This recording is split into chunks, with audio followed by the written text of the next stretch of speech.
Hey guys, this is Chen.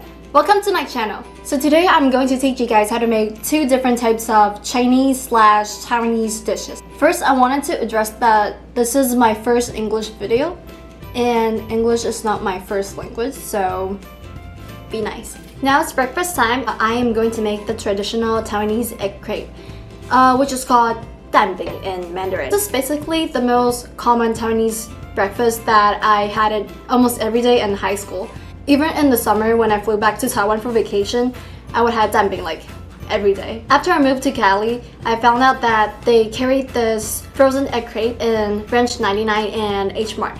All you have to do is fry an egg and add any types of fillings you like. Of course, you can make your own crepe, but we're not gonna do that today.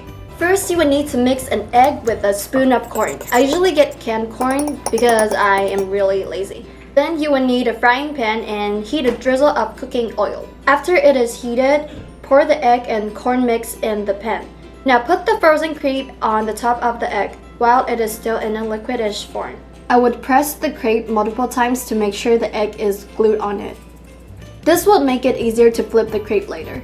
After you feel like the egg is ready, flip the whole thing. Okay, I'm really bad at this. And now add some cheese on top. My favorite type of cheese is mozzarella, so I'm just gonna add this one. And now you can roll it up or just fold it. I usually just fold it because I'm really bad at this. And now the 蛋饼 is ready.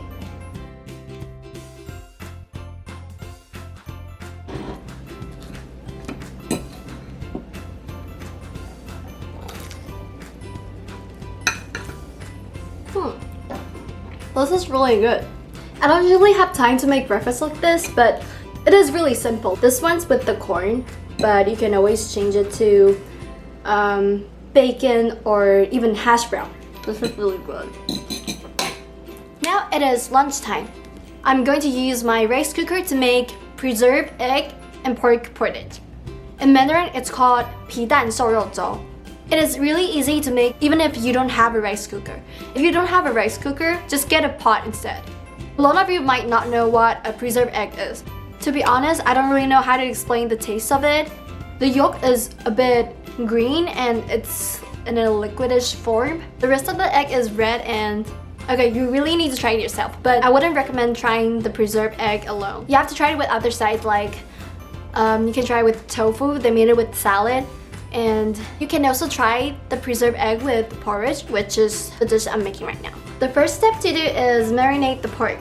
I would add some Chinese rice wine to get rid of the taste of the strong smell of the meat.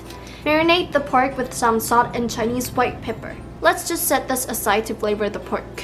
Next, wash the rice and cook the porridge. Because we are making a porridge, we should add more water than we cook rice. While the porridge is being cooked, cut the green onion in thinly slices and dice the preserved egg. I don't know why this one has a yellow yolk inside, but I think it's fine, we can ignore that. After that, you're going to rinse the pork with boiling water to make sure there won't be blood water in your porridge. When the porridge itself is ready, add 1 more cup of water in the outer pot to keep it heated, and add pork, preserved egg, 1 regular egg, and some salt and Chinese black pepper, green onion, and sesame oil. The porridge will be ready when the pork is fully cooked.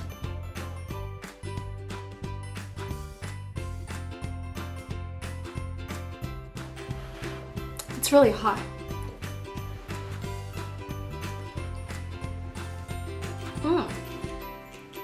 It's really good. So after moving to Santa Barbara, it's really difficult to find a good Taiwanese or Chinese restaurant. I mean, there are a few, but you can't compare them to the ones in LA or the Bay. Cooking became a really good choice for me because I can cook whatever I want and it could be as Asian as possible. Thank you for watching this video and please let me know if you would like more cooking videos.